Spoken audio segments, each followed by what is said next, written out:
What's the best way to go around learning lots of different techniques over time? For example, with log, if you want to learn strict press, push press, split jerk, power jerk, should you try and learn and improve them all at once, or should you do different phases? So I believe that working in different phases would be great if you've got like a long-term goal. So if you're working towards, say, a big comp that's further down the line, and you know roughly what the comp weight sets and what the comp weight would be. And then you can kind of work backwards from the goal. So say, for instance, your log PB is 100 kilos and you know that you've got 90 for reps coming up in 6 months' time or whatever. Like, you know that, say, 3 to 4, maybe 5 reps will be like a real good target to aim for. So you can kind of work backwards from that. So for someone like myself, like all skill being equal, I'll always go for the most efficient. I'll always go for the most efficient variation. So for me, doing 4 reps, you've got plenty of time to split jerk and recover from the split jerk. So yeah, I'd definitely be working backwards from that. So I'd be thinking, right, in my specific goal, I want to be peaking that kind of split jerk for reps at the end of the, say, 6-month block, 4-month block, whatever, and then you can kind of work backwards from that. So you could phase it, like, say, you could do, say, 4 weeks, say 4 to 6 weeks doing, like, say, strict press as your main variation, then move on to 4 to 6 weeks of doing push press as your main variation, 4 to 6 weeks of doing, like, say, a push jerk or a power jerk, and then move over to the split jerk. So I think it would massively depend on where your strengths lie in terms of what approach is more optimal. So say, for instance, like your overhead or your log is as good as, say, your other events in terms of comps, in terms of how many points you're going to get, then maybe, like, say, your 1 to 2 sessions per week will be adequate and optimal to make sure that you're progressing everything at a kind of similar rate. You're not like kind of specialising, I suppose. But if you feel like, say, your overhead's lagging a little bit and you're wanting to up the frequency, like I'm always a massive advocate of, like, if you need to fill the gap on something, then practice it more.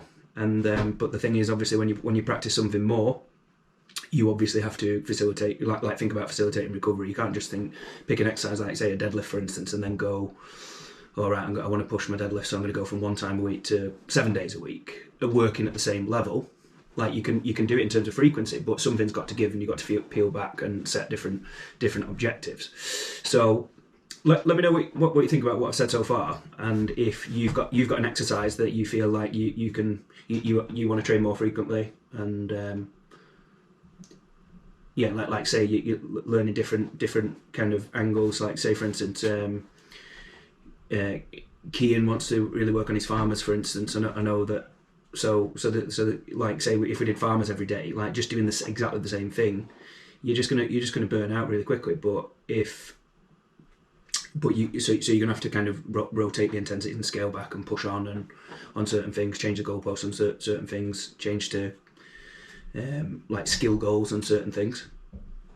Yeah, so he's done that before. So yeah, the same principle on the overhead stuff. So if you decide that, like, if you decide that you want to train for more frequently and up the frequency, then you wouldn't need to, say, necessarily just do these 4 to 6 week phases and then progress through the variations.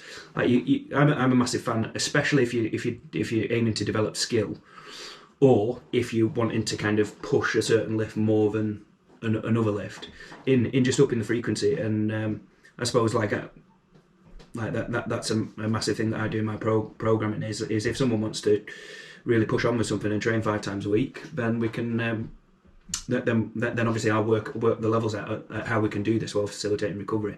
So if you're looking at doing 3 sessions a week, then you could look at, say, for instance, like what I'd maybe do, keeping it dead simple. Say we went for 3 sessions a week using the log for an example. So keeping it as simple as possible: a heavy session, a light session, and somewhere in the middle. So heavy session, what I'd say roughly in working sets, I'd say between 75 and 85%, but you can go heavier for singles and stuff like that, but I wouldn't go much lighter for your heavy session. So the idea in this heavy session where you'd be focused on maybe your most efficient technique, so this might be like, say, for instance, using the scenario of 6 months down the line, going for the split jerk, like, say, going heavy on the split jerk, and then you go on your light session where you might be working, say, 40 to 50%, 40 to 55% maybe, where you might actually work stuff like complexes where you're practicing linking the skills together. It might be different variations of cleans, it might be power cleans, it might be hip cleans, it might be beltless cleans, it might be cleans with a belt, it might be viper presses, it might be strict, it might be push presses, power jerks, push jerks, split jerks. Like say all these different variations, just linking together. Like the weight's so light that you can benefit from practicing all these different skills within the same session.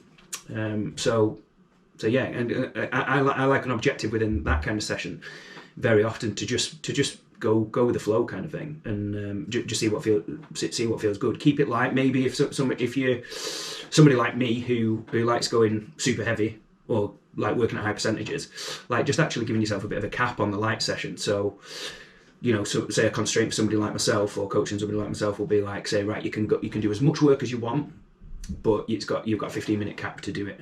Or someone like me, it might be a 15-minute cap, and you're not allowed to go over. Your ceiling's 60%. You're not allowed to go over that. You can do as much volume and as much density as you can with the lighter weights. And you'll find if you can plug one of these lighter sessions within your routine. So obviously, if you're somebody that I do your program, then obviously we can talk about this and I can do it. But if you're not somebody who follows my programming, this secondary session is that I've just described. This can be a brilliant way, as long as you don't let your ego get involved and go too heavy. This can be an extra thing where, say for instance, you're following a program from your coach or following a program that you've got online or whatever. This can be a great way of developing skills by using this principle of working at lower percentages. You can use this principle of complexes and to really benefit. Say it might be right. Well, I push press on log because I really haven't had the exposure of learning to split jerk, and your coach might not be obliged to actually might not feel that it's going to be a great return just throwing split jerks at you when you haven't even mentioned it to him that you might, him or her, that you might one day want to learn it. So this is an example of what you could actually throw in safely without kind of going off program, so to speak.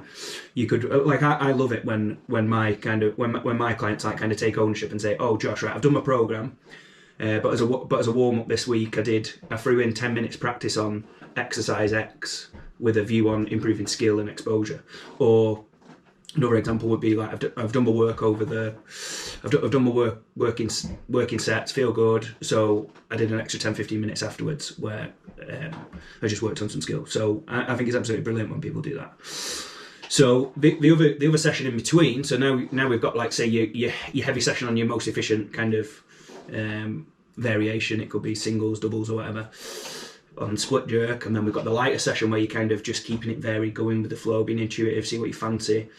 When you do this lighter session, another note on that, so when you do this lighter session, do not be surprised if you feel that as the sets go on, it just gets easier and easier and this is whether you understand what you're doing or not, like if your exercise gets easier as you go along, this is great feedback that you're developing that efficiency. So the session in the middle, this is where it's kind of you've got to be most careful in my experience, especially someone. I'm just imagining me training here. Like I actually find that an example protocol could be like in the medium range, could be like say 5 sets of 3 at 65 to 80%, say. So if you can picture what your max log is, and you go 5 sets of 3 at 80%, it's pretty tough. But you're not kind of like getting it's not quite top end, so you're getting that kind of.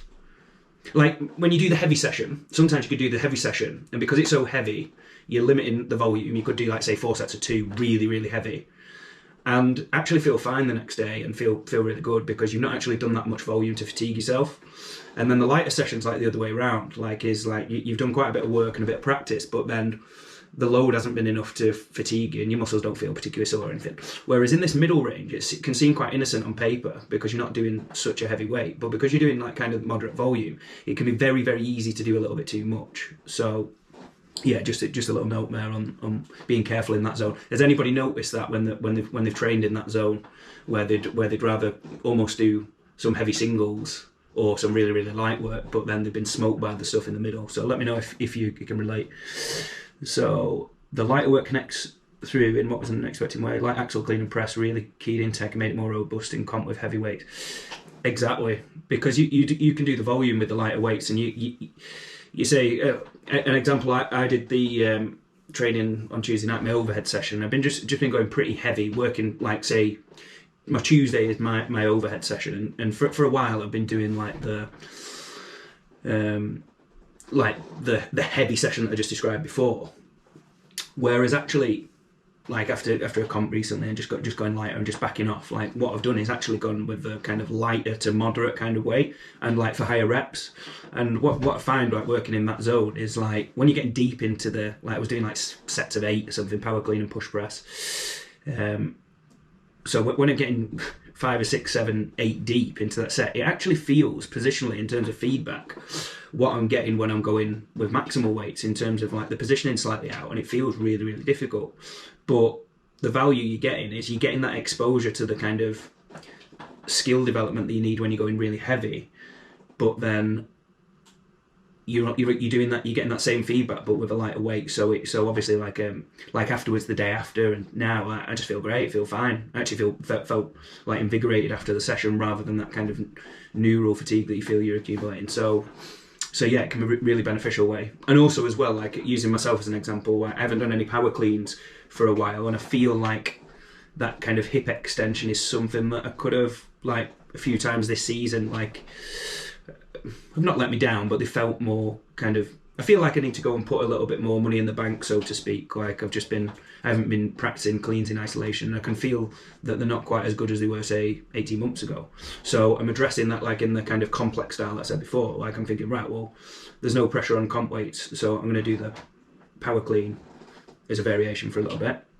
And then equally as well, I've been going equally a bit, hi Byron, no worries mate. So because I've been doing split jerk for a while, like because I've been going heavy prepping for comps and stuff, like I actually haven't been using push press that much, which I find that if I do a phase of push press, I go back to any kind of jerk variations, and because I've like optimized my dip and drive and my bar path, like my jerks blow